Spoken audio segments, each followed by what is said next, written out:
Hello dears, ഇന്ന് നമ്മൾ discuss ചെയ്യാൻ പോകുന്നത് SLC examination March 2023 social science Malayalam medium ആണ് കേട്ടോ. അപ്പോൾ എന്താണ് ഇവിടെ നോക്കുക, 2.5 മണിക്കൂറാണ് ടൈമിൽ. ടോട്ടൽ സ്കോർ എത്രയാണ്? 80 മാർക്കിലാണ് നിങ്ങൾക്ക് വരുന്നത് കേട്ടോ. ആദ്യത്തെ 15 മിനിറ്റ് എന്താണ്, കൂൾ ഓഫ് ടൈമാണ്. ഈ സമയം എന്താണ്, ചോദ്യങ്ങൾ വായിക്കുന്നതിനും ഉത്തരങ്ങൾ ആസൂത്രണം ചെയ്യുന്നതിനും ഉപയോഗിക്കാവുന്നതാണ്. പാർട്ട് എയിലെ എല്ലാ ചോദ്യങ്ങൾക്കും ഉത്തരം എഴുതണം. പാർട്ട് ബിയിലെ ഓരോ ചോദ്യ നമ്പറിൽ ഉൾപ്പെടുത്തിയിരിക്കുന്ന ഒരു ചോദ്യത്തിന് മാത്രമേ ഉത്തരം എഴുതേണ്ടതുള്ളൂ. ഓക്കെ, അപ്പോൾ പാർട്ട് എയിൽ എന്താ ക്വസ്റ്റ്യൻ നോക്കാം നമുക്ക്. ഇന്ത്യയിലെ ഏറ്റവും ഉയരമുള്ള കൊടുമുടി ഏതാണ്? ഇതില് മൗണ്ട് കേറ്റു ആണ് അല്ലേ. ഇന്ത്യയിലെ ഏറ്റവും വലിയ ഉയരമുള്ള കൊടുമുടി ഏതാണ്? മൗണ്ട് കേറ്റു. ഇനി ഗദർ പാർട്ടിയുടെ നേതാവ് ആരാണ്? ലാല ഹർദയാൽ അല്ലേ.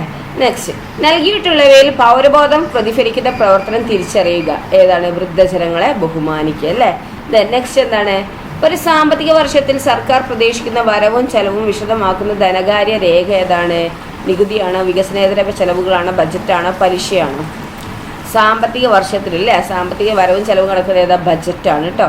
ഓക്കെ, നെക്സ്റ്റ്, ടാറ്റ ഇരുമ്പുരുക്ക് കമ്പനിയെ സംബന്ധിച്ച് ശരിയായ പ്രസ്താവന ഇതിൽ ഏതാണെന്ന് വെച്ചാൽ, പൊതുമേഖലയിലെ ആദ്യ ഇരുമ്പുരുക്ക് ശാലയാണോ, ദക്ഷിണേന്ത്യയിലെ ആദ്യ ഇരുമ്പുരുക്ക് ശാലയാണോ, ജർമ്മനിയുടെ സാങ്കേതിക സഹായത്തോടെ സ്ഥാപിച്ചു, സ്വകാര്യ മേഖലയിലെ ഏറ്റവും വലിയ ഇരുമ്പുരുക്ക് ശാല. അപ്പോൾ ഇതിലേതാണ് ഈ ടാറ്റ ഇരുമ്പുരുക്ക് കമ്പനിയെ സംബന്ധിച്ച് ശരിയായ പ്രസ്താവന?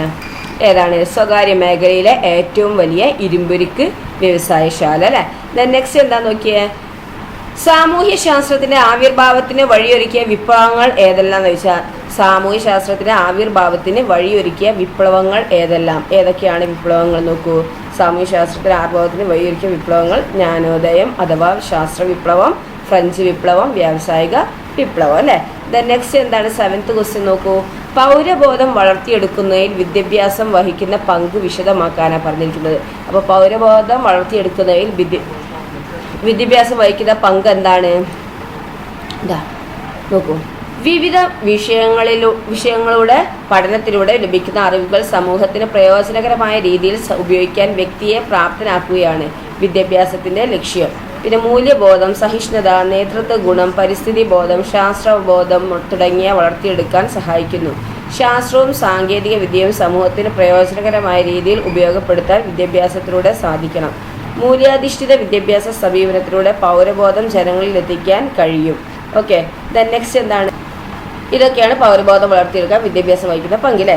നെക്സ്റ്റ് 8ാമത്തെ എന്താണ്? ഇന്ത്യയുടെ കാലാവസ്ഥയെ സ്വാധീനിക്കുന്ന പ്രധാന ഘടകങ്ങൾ ഏതെല്ലാം എന്നാണ് ചോദിച്ചിരിക്കുന്നത്. ഏതാണ് ഇന്ത്യയുടെ കാലാവസ്ഥയെ സ്വാധീനിക്കുന്ന ഘടകങ്ങൾ? അക്ഷാംശീയ സ്ഥാനം, ഭൂപ്രകൃതി, സമുദ്ര സാമീപ്യം, സമുദ്രനിരപ്പിൽ നിന്നുള്ള ഉയരം അല്ലേ. അടുത്തത്, നിങ്ങൾക്ക് അറിയാത്തതൊക്കെ നിങ്ങൾ എന്താക്കണം, എഴുതിയെടുത്ത് പഠിക്കണം കേട്ടോ. ഓക്കെ, നെക്സ്റ്റ്, ജലഗതാഗതത്തിന്റെ മേന്മകൾ എന്തെല്ലാമെന്നാണ് ചോദിച്ചിരിക്കുന്നത്. ജലഗതാഗതത്തിന്റെ മേന്മകൾ എന്തെല്ലാമാണ്? നോക്കൂ, ഏറ്റവും ചെലവ് കുറഞ്ഞ ഗതാഗത മാർഗ്ഗമാണ്, വൻതോതിലുള്ള ചരക്ക് ഗതാഗതത്തിന് ഉചിതമാണ്, പരിസ്ഥിതി മലിനീകരണം ഉണ്ടാകുന്നില്ല, അന്താരാഷ്ട്ര വ്യാപാരത്തിന് ഏറ്റവും യോജിച്ചതാണ് അല്ലേ. ഇതൊക്കെയാണ് ജലഗതാഗതത്തിന്റെ മേന്മകൾ എന്ന് പറയുന്നത് അല്ലേ. നെക്സ്റ്റ് എന്താണ്? 10ാമത്തെ നോക്കൂ, ചരക്കു സേവന നികുതിയെ പറ്റി GST അല്ലെ. ചരക്ക് സേവന നികുതി എന്ന് പറയുന്നത് GST ലഘുക്കുറിപ്പ് തയ്യാറാക്കുക. അപ്പൊ GSTയെ കുറിച്ച് എന്താണ് ലഘുക്കുറിപ്പ് തയ്യാറാക്കാനാണ് പറഞ്ഞിരിക്കുന്നത് കേട്ടോ. അപ്പൊ നമുക്ക് എങ്ങനെ എഴുതാം GSTനെ? കേന്ദ്ര ഗവൺമെന്റും സംസ്ഥാന ഗവൺമെന്റുകളും ചുമത്തിയിരുന്ന വിവിധ പരോക്ഷ നികുതികളെ ലയിപ്പിച്ച് 2017 ജൂലൈ 1 മുതൽ ഇന്ത്യയിൽ നിലവിൽ വന്ന ഏകീകൃത പരോക്ഷ നികുതി സമ്പ്രദായമാണ് ചരക്കു സേവന നികുതി. ഡേറ്റ് ഒക്കെ ഓർമ്മപ്പെടുത്തി വെക്കുക കേട്ടോ. പിന്നെ ചരക്കുകളുടെയും സേവനങ്ങളുടെയും നിർമ്മാണം മുതൽ ഉപഭോഗം വരെയുള്ള എല്ലാ ഘട്ടങ്ങളിലും എന്താണ് നികുതി ചുമത്തപ്പെടുന്നു. ഓക്കെ, പിന്നെന്താ? വിവിധ തരം ചരക്ക് സേവന നികുതികൾ എന്താണ്? സംസ്ഥാന ഗവൺമെന്റ് ചുമത്തുന്ന ചരക്ക് സേവന നികുതിയാണെന്ത്? State SGST. കേന്ദ്ര ഗവൺമെന്റ് ചുമത്തുന്ന ചരക്ക് സേവന നികുതിയാണെന്ത്? സെൻട്രൽ CGST അല്ലെ. അന്തർ സംസ്ഥാന ക്രയവിക്രയങ്ങളുടെ മേൽ കേന്ദ്ര ഗവൺമെന്റ് ചുമത്തുന്ന ചരക്ക് സേവന നികുതിയാണെന്ത്? ഇൻഗ്രേറ്റഡ് IGST എന്ന് പറയുന്നത് അല്ലേ. ഓക്കെ, 11 എന്താണ്? A കോളത്തിന് അനുയോജ്യമായ B കോളം ക്രമപ്പെടുത്തി എഴുതുക. രാമകൃഷ്ണ മിഷൻ, അലിഗഡ് പ്രസ്ഥാനം, തിയോസഫിക്കൽ സൊസൈറ്റി, ഹിതകാരിണി സമാജം അല്ലെ. അത് സർ സയ്യദ് അഹമ്മദ് ഖാൻ, വീരേശലിംഗം, സ്വാമി വിവേകാനന്ദൻ, ആനി ബെസന്റ് അല്ലേ. അപ്പോൾ ഇവരെ എന്താണ് മാച്ച് ചെയ്യാനാണ് പറഞ്ഞിരിക്കുന്നത് അല്ലേ. അപ്പോൾ നമുക്ക് എങ്ങനെ ഇത് മാച്ച് ചെയ്യാം? രാമകൃഷ്ണ മിഷൻ സ്വാമി വിവേകാനന്ദൻ്റെതാണ് അല്ലേ. പിന്നെ അലിഗഡ് പ്രസ്ഥാന sir Syed Ahmed Khan, theosophical society Annie Besant, Hitakarini Samajam Veeresalingam അല്ലേ. ഓക്കെ, ദെൻ നെക്സ്റ്റ് എന്താണ് പറഞ്ഞിരിക്കുന്നത്? 12th ക്വസ്റ്റ്യൻ എന്താണ്? കിറ്റ് ഇന്ത്യ സമരത്തെക്കുറിച്ച് ഒരു ലഘുക്കുറിപ്പ് തയ്യാറാക്കുക. കുറിപ്പ് എഴുതാനാണ് പറഞ്ഞിരിക്കുന്നത് അല്ലേ, കിറ്റ് ഇന്ത്യ സമരത്തെ കുറിച്ചിട്ട്. അപ്പോൾ കിറ്റ് ഇന്ത്യ സമരം 1942 ആരംഭിച്ചു. ഇന്ത്യൻ നാഷണൽ കോൺഗ്രസ് ഗാന്ധിജിയുടെ നേതൃത്വത്തിൽ നടത്തിയ അവസാനത്തെ ബഹുജന സമരമാണ്. എല്ലാ അധികാരങ്ങളും ഇന്ത്യക്ക് കൈമാറി ഇന്ത്യ വിടാൻ ബ്രിട്ടീഷുകാരെ നിർബന്ധിക്കുന്ന അഹിംസയിലൂന്നിയുള്ള സമരമാണ്. പിന്നെ കിറ്റ് ഇന്ത്യ സമരത്തിൻ്റെ കാരണങ്ങൾ എന്തൊക്കെയാണ്? ഇന്ത്യയിൽ ഭരണസംഘടന പരിഷ്കാരങ്ങൾ നടപ്പിലാക്കാൻ ബ്രിട്ടൻ കാണിച്ച വൈമനസ്യമാണ്. വിലക്കയറ്റവും ക്ഷാമവും മൂലമുള്ള ജനങ്ങളുടെ അതൃപ്തി, രണ്ടാം ലോക യുദ്ധത്തിൽ ബ്രിട്ടൻ പരാജയപ്പെടുമെന്ന തോന്നൽ. ഓക്കെ, ഇതൊക്കെയാണ് കിറ്റ് ഇന്ത്യ സമരത്തെക്കുറിച്ച് നിങ്ങൾ എഴുതേണ്ടത് കേട്ടോ. ദെൻ ഉപഭോക്തൃ തർക്കത്തിൽ പരാതി നൽകാവുന്ന സന്ദർഭങ്ങൾ സൂചിപ്പിക്കുക. ഇത് ഞാൻ പല ക്വസ്റ്റ്യൻ പേപ്പറിലും കണ്ടിട്ടുണ്ട്, നിങ്ങൾ നന്നായി പഠിക്കുക കേട്ടോ. ഉപഭോക്തൃ തർക്കത്തിൽ പരാതി നൽകാവുന്ന സന്ദർഭങ്ങൾ എന്താണെന്ന് സൂചിപ്പിക്കാനാണ് പറഞ്ഞിരിക്കുന്നത്. അപ്പോൾ ഏതാണെന്ന് നോക്കാം നമുക്ക്. ഇതാ, വിലക്ക് വാങ്ങിയ സാധനത്തിന് കേടുപാടുകൾ പോരായ്മകൾ സംഭവിക്കുക, വിവിധ സർക്കാരേതര സ്വകാര്യ സ്ഥാപനങ്ങളിൽ നിന്ന് ലഭിച്ച സേവനത്തിന് പോരായ്മകൾ ഉണ്ടാവുക, യഥാർത്ഥ വിലയേക്കാൾ കൂടുതൽ വാങ്ങുക, മായം ചേർക്കൽ നിരോധന നിയമം ലംഘിക്കുക, പിന്നെന്താണ്? ജീവന് ഹാനികരമായതോ സുരക്ഷിതമല്ലാത്തതോ ആയ സാധനങ്ങൾ വെക്കുക, തെറ്റിദ്ധരിപ്പിക്കുന്ന പരസ്യങ്ങൾ നൽകുക. ഓക്കെ, ഇതൊക്കെയാണ് എന്ത് ഈ ഉപഭോക്തൃ തർക്കത്തിൽ പരാതി നൽകാവുന്ന സന്ദർഭങ്ങൾ അല്ലേ. ദെൻ നെക്സ്റ്റ് എന്താ നോക്കൂ, 14ാമത്തേത് അല്ലേ, വൈക്കം സത്യാഗ്രഹം, ഗുരുവായൂർ സത്യാഗ്രഹം എന്നിവയുടെ പ്രാധാന്യം വിശദമാക്കാനാണ് പറഞ്ഞിരിക്കുന്നത്. അപ്പോൾ വൈക്കം സത്യാഗ്രഹം എന്താണ്? ഈ ഗുരുവായൂർ സത്യാഗ്രഹം എന്താണ് അല്ലേ. അപ്പോൾ വൈക്കം സത്യാഗ്രഹം എന്താ? സഞ്ചാര സ്വാതന്ത്ര്യത്തിനായി കേരളത്തിൽ നടന്ന പ്രക്ഷോഭങ്ങളിൽ പ്രധാനപ്പെട്ടതാണ് അല്ലേ. പിന്നെ ടി.കെ. മാധവൻ്റെ നേതൃത്വത്തിലാണ് നടന്നത്. പിന്നെ ഈ സമരത്തോട് അനുഭാവം പ്രകടിപ്പിച്ച് മന്നത്ത് പത്മനാഭൻ സവർണജാഥ സംഘടിപ്പിച്ചു. വൈക്കം ക്ഷേത്രത്തിന് ചുറ്റുമുള്ള പൊതുനിരത്തിലൂടെ യാത്ര ചെയ്യാൻ അവർണജാതിക്കാർക്ക് അനുവാദം ലഭിച്ചു. ഇനി ഗുരുവായൂർ സത്യാഗ്രഹം എന്താണ്? ഗുരുവായൂർ ക്ഷേത്രത്തിൽ എല്ലാ ജാതിയിലും പെട്ട ഹിന്ദുക്കൾക്ക് പ്രവേശനം അനുവദിക്കണമെന്ന് ആവശ്യപ്പെട്ട് നടത്തിയ സമരമാണ്. കെ. കേളപ്പൻ്റെ നേതൃത്വത്തിലാണ് നടന്നത്. എ.കെ. ഗോപാലൻ സമരത്തിലെ വളണ്ടിയർ ക്യാപ്റ്റനാണ്. ഈ സത്യാഗ്രഹത്തിൽ പി. കൃഷ്ണപിള്ളയ്ക്ക് ക്രൂരമായ മർദ്ദനമേറ്റു. ഓക്കെ, ദെൻ നെക്സ്റ്റ് എന്താ ക്വസ്റ്റ്യൻ നോക്കൂ, 15ാമത്തതാണ് അല്ലേ. ചുവടെ ചേർത്തിട്ടുള്ള ഭൂവിവരങ്ങൾ നൽകിയിട്ടുള്ള ഇന്ത്യയുടെ ഭൂരേഖയിൽ അടയാളപ്പെടുത്താനാണ് പറഞ്ഞിരിക്കുന്നത് അല്ലേ. കാവേരി നദി, ഡക്കാൻ പീഠഭൂമി, പശ്ചിമഘട്ടം, കടില തുറമുഖം അല്ലേ. അപ്പോൾ അത് ഏതാണ്? നിങ്ങൾ കറക്റ്റായിട്ട് അടയാളപ്പെടുത്തുക കേട്ടോ. കാവേരി നദി എവിടെയാണ്? ഇത് ഈ കാവേരി നദിയും ഡക്കാൻ പീഠഭൂമിയും പശ്ചിമഘട്ടവും പിന്നെ അതുപോലെ കൊച്ചി തുറമുഖവും അതൊക്കെ ചോദിച്ചിട്ടുണ്ട് കേട്ടോ. പിന്നെ കട്ടില തുറമുഖമൊക്കെ നിങ്ങൾ ഏതാണെന്ന് വെച്ചാൽ നിങ്ങൾ അടയാളപ്പെടുത്തുക, നിങ്ങൾ ടെക്സ്റ്റ് നോക്കി മനസ്സിലാക്കുക കേട്ടോ. ദെൻ പാർട്ട് ബി ആണ് കേട്ടോ. റയട്ട് വാരി വ്യവസ്ഥയും മഹൽവാരി വ്യവസ്ഥയും തമ്മിലുള്ള വ്യത്യാസം എഴുതാനാണ് പറഞ്ഞിരിക്കുന്നത്. അപ്പോൾ എന്താണ് മഹൽവാരി വ്യവസ്ഥയും റയട്ട് വാരി വ്യവസ്ഥയും തമ്മിലുള്ള വ്യത്യാസം എന്താണ്? നമുക്ക് നോക്കാം അല്ലേ. റയട്ട് വാരി വ്യവസ്ഥ കർഷകനിൽ നിന്ന് നേരിട്ട് നികുതി പിരിക്കുകയാണ്. പിന്നെ അമിതമായ നികുതി നിരക്കാണ്. നികുതി നിരക്ക് ഇടയ്ക്കിടെ വർദ്ധിപ്പിച്ചു. കർഷകർ ഭൂ ഉടമകൾ ദക്ഷിണേന്ത്യയിൽ നടപ്പിലാക്കി. ഈ മഹൽവാരി വ്യവസ്ഥ എന്താണ്? ഗ്രാമത്തലവന്മാരായിരുന്നു നികുതി പിരിച്ചിരുന്നത്. നികുതി നിരക്ക് അമിതമായിരുന്നു. ഗ്രാമത്തെ മഹൽ ഒരു യൂണിറ്റായി കണക്കാക്കിയിരുന്നു നികുതി പിരിച്ചിരുന്നത്. ഇതാണ് മഹൽവാരി വ്യവസ്ഥ കേട്ടോ. അതൊക്കെ നിങ്ങൾ പഠിക്കുക കേട്ടോ. ഓക്കെ, അടുത്ത എന്താണ് നിങ്ങൾ പഠിച്ചിട്ടുണ്ടാവും. ഇപ്പോൾ നമ്മൾ എക്സാമിന് അടുത്തിട്ടുണ്ട് അല്ലേ. അപ്പോൾ നിങ്ങൾ എന്താണ് നിങ്ങൾ പഠിക്കുക കേട്ടോ. നന്നായിട്ട് പഠിച്ചിട്ട് ആൻസർ ചെയ്യുക. നെക്സ്റ്റ് എന്താണ്? ഇത് ഒന്നുകിൽ ഇത് എഴുതുക, അല്ലെങ്കിൽ ഇതാണ് എഴുതേണ്ടത്. ഇത് ഏതെങ്കിലും ഒന്ന് എഴുതിയാൽ മതി കേട്ടോ. ഇവിടെ അല്ലെങ്കിൽ എന്ന് കണ്ടില്ലേ. അപ്പോൾ ഒന്നുകിൽ ഇത് എഴുതുക, അല്ലെങ്കിൽ ഇത് എഴുതുക. ഓക്കെ, ഞാൻ 2 ആൻസർ പറഞ്ഞുതരാം. ബഹിരാകാശ ഗവേഷണ രംഗത്ത് സ്വതന്ത്ര ഇന്ത്യ കൈവരിച്ച ഏതെങ്കിലും 3 നേട്ടങ്ങൾ പട്ടികപ്പെടുത്താനാണ് പറഞ്ഞിരിക്കുന്നത്. അപ്പോൾ ബഹിരാകാശ ദൗത്യം ഏതാണ്? 1962 ഇന്ത്യൻ ദേശീയ ബഹിരാകാശ ഗവേഷണ നികുതി രൂപീകരിച്ചു. 1969 ISRO രൂപീകരിച്ചു. തുമ്പയിൽ ആദ്യത്തെ റോക്കറ്റ് വിക്ഷേപണ കേന്ദ്രം ആരംഭിച്ചു. 1975 ആര്യഭട്ട എന്ന ഉപഗ്രഹം വിക്ഷേപിച്ചു. ഇന്ത്യയുടെ ആദ്യത്തെ ചന്ദ്ര പരീക്ഷണ ദൗത്യമായ ചന്ദ്രയാന് 2008 തുടക്കം കുറിച്ചു. ഇന്ത്യയുടെ ചൊവ്വ ദൗത്യമാണെന്ത്? മംഗൾയാൻ. പിന്നെ ഇതാണ് വരുന്നത് അല്ലേ. നെക്സ്റ്റ് എന്താണ്? 17ാമത്തെ ക്വസ്റ്റ്യൻ. ഏത് രേഖാംശത്തെയാണ് ഇന്ത്യയുടെ മാനക രേഖാംശയായി കണക്കാക്കുന്നത്?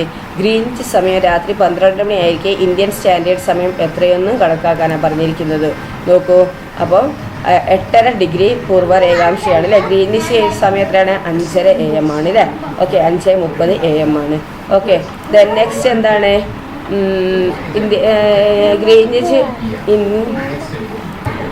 ഗ്രീനിച്ച് സമയം രാത്രി 12 മണി ആയിരിക്കുമ്പോൾ ഇന്ത്യൻ സ്റ്റാൻഡേർഡ് സമയം 5:30 എത്രയാണ്? AM അല്ലേ. ഓക്കെ, ദെൻ നെക്സ്റ്റ് എന്താണ് നോക്കിയേ? വാതകങ്ങളെ പറ്റി ഒരു കുറിപ്പ് തയ്യാറാക്കാനാണ് പറഞ്ഞിരിക്കുന്നത് കേട്ടോ. അപ്പോൾ എന്താണ് പശ്ചിമവാതകങ്ങൾ? എന്താണ് ഉപോഷ്ണം ഉച്ചമർദ്ദ മേഖലകളിൽ നിന്നും ഉപദ്രവീയന ന്യൂനമർദ്ദ മേഖലയിലേക്ക് വീശിക്കൊണ്ടിരിക്കുന്ന കാറ്റുകൾ കാറ്റിൻ്റെ ദിശ ഏറെക്കുറെ പടിഞ്ഞാറ് നിന്നായതുകൊണ്ട് ഇവയെ പശ്ചിമവാതകങ്ങൾ എന്ന് വിളിക്കുന്നു. ദക്ഷിണാർദ്ധഗോളത്തിൽ പശ്ചിമവാതകങ്ങളുടെ ശക്തി ഉത്തരാർദ്ധഗോളത്തിലേതിനേക്കാൾ കൂടുതലാണ്. Roaring 40s, furious 50s, shrieking 60s അല്ലേ? ഇതൊക്കെയാണ് പശ്ചിമവാതകത്തിനെ കുറിച്ച്. ഓക്കെ, നെക്സ്റ്റ് എന്താണ്? 18ാം ഇന്ത്യൻ തുണി വ്യവസായത്തിൻ്റെ തകർച്ചയ്ക്ക് ഇടയാക്കിയ ഏതെങ്കിലും 3 കാരണങ്ങൾ സൂചിപ്പിക്കാനാണ് പറഞ്ഞിരിക്കുന്നത് കേട്ടോ. അപ്പം ഇന്ത്യൻ തുണി വ്യവസായത്തിൻ്റെ തകർച്ചയ്ക്ക് ഇടയാക്കിയ ഏതെങ്കിലും 3 കാരണങ്ങൾ സൂചിപ്പിക്കാൻ. അപ്പോൾ ഏതൊക്കെയാണ് ആ 3 കാരണങ്ങൾ നമുക്ക് നോക്കാം. ഏതാണ്? 3 കാരണങ്ങൾ മതി അല്ലേ? ഇതിലേതെങ്കിലും 3 പഠിക്കേണ്ട വിഷയം നിങ്ങൾ പഠിക്കുക കേട്ടോ. യന്ത്രനിർമ്മിത ബ്രിട്ടീഷ് തുണിത്തരങ്ങൾ ഇന്ത്യയിലേക്ക് ഇറക്കുമതി ചെയ്തത്, ഇന്ത്യയിൽ റെയിൽവേ വ്യാപകമായത്, പിന്നെ ബ്രിട്ടനിലേക്ക് കയറ്റുമതി ചെയ്തിരുന്ന ഇന്ത്യൻ തുണിത്തരങ്ങളുടെ മേൽ ഉയർന്ന നികുതി ചുമത്തിയത്, അസംസ്കൃത വസ്തുക്കളുടെ കയറ്റുമതി, ബ്രിട്ടീഷ് ഉദ്യോഗസ്ഥരുടെ ചൂഷണവും പീഡനവും. ഓക്കെ, പിന്നെന്താണ്? 1986 ദേശീയ വിദ്യാഭ്യാസ നയത്തിൻ്റെ നിർദ്ദേശങ്ങൾ എന്തെല്ലാം? 1986 ദേശീയ വിദ്യാഭ്യാസ നയത്തിൻ്റെ നിർദ്ദേശങ്ങൾ എന്തെല്ലാം എന്നാണ് ചോദിച്ചിരിക്കുന്നത്. അപ്പോൾ ഏതാണ് ദേശീയ വിദ്യാഭ്യാസ നയം? 1986 പ്രാഥമിക വിദ്യാഭ്യാസത്തിനും തുടർ വിദ്യാഭ്യാസത്തിനും പ്രാധാന്യം നൽകണം. ഓപ്പറേഷൻ ബ്ലാക്ക് ബോർഡ് പദ്ധതി നടപ്പിലാക്കണം. ഓരോ ജില്ലയിലും നവോദയ വിദ്യാലയങ്ങൾ സ്ഥാപിക്കണം. പെൺകുട്ടികളുടെ വിദ്യാദേശീയ വിദ്യാഭ്യാസ നയഭ്യാസത്തിന് പ്രോത്സാഹനം നൽകണം അല്ലേ? ഇതൊക്കെയാണ്. ഓക്കെ, നെക്സ്റ്റ് എന്താണ് നോക്കൂ. 19ാമത്തെ ക്വസ്റ്റ്യൻസ് വരുന്നത്. 19ാമത്തെ ക്വസ്റ്റ്യൻ എന്താണ്? സഹകരണ ബാങ്കുകളുടെ പ്രധാന ഉദ്ദേശങ്ങൾ പട്ടികപ്പെടുത്തുക എന്നാണ് പറഞ്ഞത്. സഹകരണ ബാങ്കുകളുടെ പ്രധാന ഉദ്ദേശങ്ങൾ ഇത് ക്വസ്റ്റ്യൻസ് കണ്ടിട്ടുണ്ട് കേട്ടോ. പഠിക്കുക കേട്ടോ നന്നായിട്ട്. എന്താണ് സഹകരണ ബാങ്കുകളുടെ ഉദ്ദേശങ്ങൾ? ജനങ്ങൾക്ക് വായ്പ നൽകുക, സ്വകാര്യ പണമിടപാട് നടത്തുന്ന വ്യക്തികളിൽ നിന്ന് ഗ്രാമീണരെ രക്ഷിക്കുക, കുറഞ്ഞ പലിശ നിരക്കിൽ വായ്പ നൽകുക, ജനങ്ങളിൽ സമ്പാദ്യശീലം വളർത്തുക. ഇതൊക്കെയാണ് വരുന്നത് കേട്ടോ. നെക്സ്റ്റ് അല്ലെങ്കിൽ ഏതാ എഴുതേണ്ടത്? വിദ്യാഭ്യാസം എങ്ങനെ രാജ്യത്തിൻ്റെ വികസനത്തെ സഹായിക്കുന്നു എന്ന് സൂചിപ്പിക്കുക. എന്താണ്? വിദ്യാഭ്യാസം എങ്ങനെ രാജ്യത്തിൻ്റെ വികസനത്തെ സഹായിക്കുന്നു എന്ന് സൂചിപ്പിക്കാനാണ് പറഞ്ഞിരിക്കുന്നത്. അപ്പോൾ വിദ്യാഭ്യാസം രാജ്യപുരോഗതിക്ക് സഹായകമാകുന്നത് എങ്ങനെയാണ്? വിദ്യാഭ്യാസം വ്യക്തികളുടെ കഴിവ് മെച്ചപ്പെടുത്തുന്നു, സാങ്കേതിക വിദ്യകൾ ഉപയോഗിക്കാനുള്ള അറിവ് ലഭിക്കുന്നു, മെച്ചപ്പെട്ട തൊഴിലും വരുമാനവും നേടാനാവുന്നു, ജീവിത നിലവാരം ഉയരുന്നു. നെക്സ്റ്റ് എന്താണ്? 20ാമത്തെ ക്വസ്റ്റ്യൻ ആണ് കേട്ടോ. രാഷ്ട്രം നിർവഹിക്കുന്ന നിർബന്ധിത ചുമതലകൾ എഴുതുക. ഇത് ഞാൻ കുറേ ക്വസ്റ്റ്യൻസ് പേപ്പറിൽ കണ്ടിട്ടുണ്ട് കേട്ടോ. രാഷ്ട്രം നിർവഹിക്കുന്ന നിർബന്ധിത ചുമതലകൾ എഴുതാനാണ് പറഞ്ഞിരിക്കുന്നത്. അപ്പോൾ രാഷ്ട്രം നിർവഹിക്കുന്ന നിർബന്ധിത ചുമതല ഏതാണ്? രാഷ്ട്രം എക്കാലത്തും നിർബന്ധമായി നിർവഹിക്കേണ്ട ചുമതലകളാണിവ അല്ലേ? ഇത് നിർവഹിക്കാത്ത പക്ഷം ജനങ്ങളുടെ ജീവനും സ്വത്തിനും സംരക്ഷണം ഉണ്ടാവുകയില്ല. ഉദാഹരണം: അതിർത്തി സംരക്ഷണം, നീതി നടപ്പാക്കൽ, ആഭ്യന്തര സമാധാനം, അവകാശ സംരക്ഷണം. ഇതൊക്കെയാണ് നിർബന്ധിത ചുമതല അല്ലേ? രാജ്യത്തിൻ്റെ നിർബന്ധിത ചുമതലകൾ ഇതൊക്കെയാണ് കേട്ടോ. പിന്നെന്താണ്? അല്ലെങ്കിൽ ഏതാ എഴുതേണ്ടത്? പൊതുഭരണത്തിൻ്റെ പ്രാധാന്യം എന്ത് വിശദമാക്കുക അല്ലേ? ഒന്നുകിൽ ഇത് എഴുതുക അല്ലെങ്കിൽ ഇത് എഴുതുക അല്ലേ? അപ്പോൾ പൊതുഭരണത്തിൻ്റെ പ്രാധാന്യം എന്താണെന്ന് വിശദമാക്കാനാണ് പറഞ്ഞത്. അപ്പോൾ പൊതുഭരണത്തിൻ്റെ പ്രാധാന്യം എന്താണ്? രാജ്യത്ത് നിലവിലുള്ള നിയമങ്ങളും ഗവൺമെൻറ്റിൻ്റെ നയപരിപാടികളും വികസന പദ്ധതികളും നടപ്പാക്കുന്നതിന് ഭൗതിക സാഹചര്യങ്ങളും മനുഷ്യവിഭവവും ഫലപ്രദമായി വിനിയോഗിക്കുന്നതിനെ പൊതുഭരണം എന്ന് പറയുന്നു. പൊതുഭരണത്തിൻ്റെ പ്രാധാന്യം എന്താ? ഗവൺമെൻറ് നയങ്ങൾ രൂപപ്പെടുത്തുന്നു, ജനക്ഷേമം ഉറപ്പാക്കുന്നു, ജനകീയ പ്രശ്നങ്ങൾക്ക് പരിഹാരം കാണുന്നു, സാധനങ്ങളും സേവനങ്ങളും ലഭ്യമാകുന്നു. ഓക്കെ, ഇതാണ് പൊതുഭരണത്തിൻ്റെ പ്രാധാന്യം വരുന്നത് അല്ലേ? ഓക്കെ, പൊതുഭരണം എന്ന് പറഞ്ഞാൽ എന്താണ്? രാജ്യത്ത് നിലവിലുള്ള നിയമങ്ങളും ഗവൺമെൻറ്റിൻ്റെ നയപരിപാടികളും വികസന പദ്ധതികളും നടപ്പാക്കുന്നതിന് ഭൗതിക സാഹചര്യങ്ങളും മനുഷ്യവിഭവവും ഫലപ്രദമായി വിനിയോഗിക്കുന്നതിനെയാണ് പൊതുഭരണം എന്ന് പറയുന്നത്. പിന്നെ പൊതുഭരണത്തിൻ്റെ പ്രാധാന്യം എന്ന് പറയുന്നത് എന്താണ്? ഗവൺമെൻറ് നയങ്ങൾ രൂപപ്പെടുത്തുന്നു, ജനക്ഷേമം ഉറപ്പാക്കുന്നു, ജനകീയ പ്രശ്നങ്ങൾക്ക് പരിഹാരം കാണുന്നു, സാധനങ്ങളും സേവനങ്ങളും ലഭ്യമാകുന്നു. ഓക്കെ, നെക്സ്റ്റ് 21ാമത്തെ ക്വസ്റ്റ്യൻ എന്താണെന്ന് നോക്കിയാൽ, നൽകിയിട്ടുള്ള റെഫറൻസ് ഗ്രിഡുകൾ പരിശോധിച്ച് താഴെ പറയുന്ന ചോദ്യങ്ങൾക്ക് ഉത്തരം എഴുതുക. നോക്കൂ അല്ലേ? ഇന്നത്തെ ചോദ്യം: പാലത്തിൻ്റെ സ്ഥാനം 4 അക്ക ഗ്രിഡ് റെഫറൻസ് രീതിയിൽ കണക്കാക്കാനാണ് പറഞ്ഞിരിക്കുന്നത്. പാലത്തിൻ്റെ സ്ഥാനം എന്താണ്? 4 അക്ക ഗ്രിഡ് റെഫറൻസ് രീതിയിൽ കണക്കാക്കാൻ. അപ്പോൾ നിങ്ങൾക്ക് പറഞ്ഞുകൂടെ? നോക്കിയേ, പാലത്തിൻ്റെ സ്ഥാനം എങ്ങനെ നമുക്ക് പറയാം? 8236 അല്ലേ?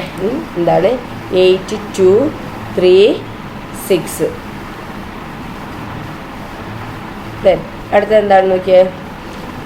8537 എന്ന ഗ്രിഡിൽ എന്ത് സാംസ്കാരിക സവിശേഷതയാണുള്ളത്? 8537 എന്താണ്? 8537 എന്ന് പറഞ്ഞതിൽ എന്ത് ഇതാണുള്ളത്? 8537 എന്ന് പറഞ്ഞാൽ എന്താണുള്ളത് നോക്കിയാൽ എന്താണ്? ലൈറ്റ് ഹൗസ് ആണുള്ളത് അല്ലേ? നോക്കൂ, ലൈറ്റ് ഹൗസ് ആണുള്ളത് അല്ലേ? 8537. ഓക്കെ. നെക്സ്റ്റ് എന്താണെന്ന് നോക്കിയാൽ കുഴൽ കിണറിൻ്റെ സ്ഥാനം ആറൊക്കെ ഗ്രിഡ് റഫറൻസ് രീതി കണക്കാക്കുക. കുഴൽ കിണറുള്ളത് അല്ലേ? കുഴൽ കിണറിന് 4 അതിൽ ഇതാക്കുക എന്ന് പറയുമ്പോൾ ഏതാ നോക്കിയാൽ 837343 അല്ലേ? 837343 837343 അല്ലേ? ഓക്കെ.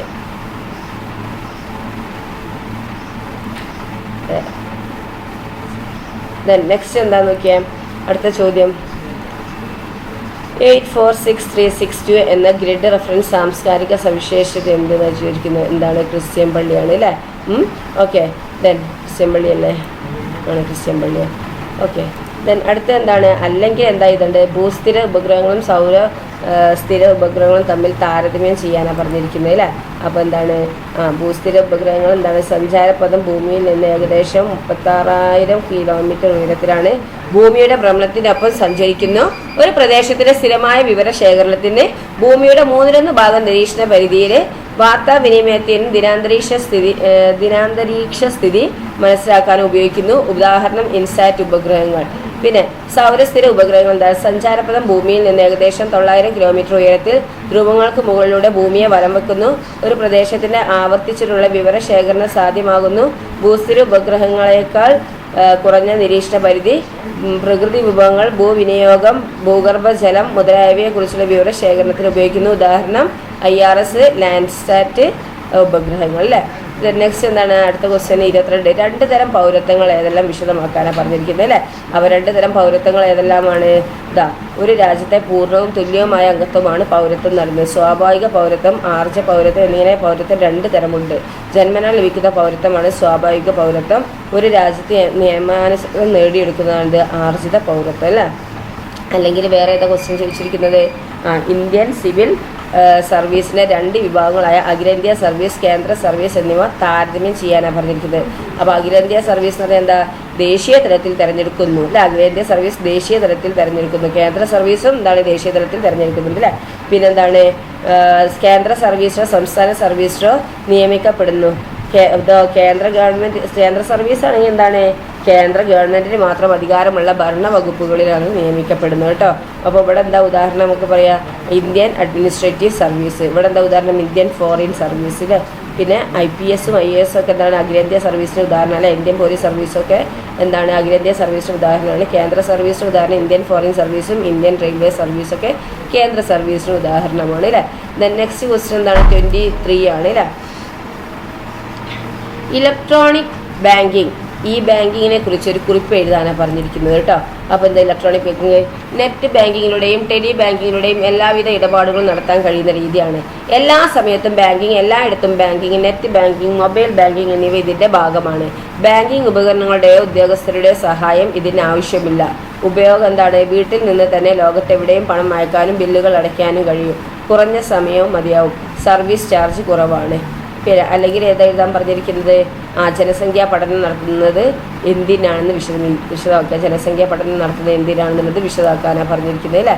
അപ്പോൾ എന്താണ്? ജനസംഖ്യാ പഠനം നടത്തുന്നത് എന്തിനാ? ജനങ്ങളുടെ വിവിധ ആവശ്യങ്ങളുടെ അളവ് നിശ്ചയിക്കാനും പ്രവർത്തന പരിപാടികൾ ആസൂത്രണം ചെയ്യാനും സർക്കാരിന് സാധിക്കുന്നു. രാജ്യത്തെ മാനവ വിഭവശേഷിയുടെ ലഭ്യത അറിയുക. ജനങ്ങൾക്ക് ആവശ്യമായ അടിസ്ഥാന സൗകര്യങ്ങൾ എത്രയെന്ന് അറിയുക. ആവശ്യമായ സാധനങ്ങളുടെയും സേവനങ്ങളുടെയും അളവ് തിട്ടപ്പെടുത്തുക. സാമ്പത്തിക സാമൂഹിക വികസന നയങ്ങൾ രൂപീകരിക്കുക അല്ലേ? നെക്സ്റ്റ് എന്താണ്? 24 വസന്തകാലത്തിൻ്റെയും ഹേമന്തകാലത്തിൻ്റെയും സവിശേഷതകൾ താരതമ്യം ചെയ്യാനാണ് പറഞ്ഞിരിക്കുന്നത് കേട്ടോ. അപ്പോൾ വസന്തകാലം ഹേമന്തകാലം. വസന്തകാലം എന്തൊക്കെയാ? മാർച്ച് 21 മുതൽ ജൂൺ 21 വരെ ഉത്തരാർദ്ധഗോളത്തിൽ വസന്തകാലം.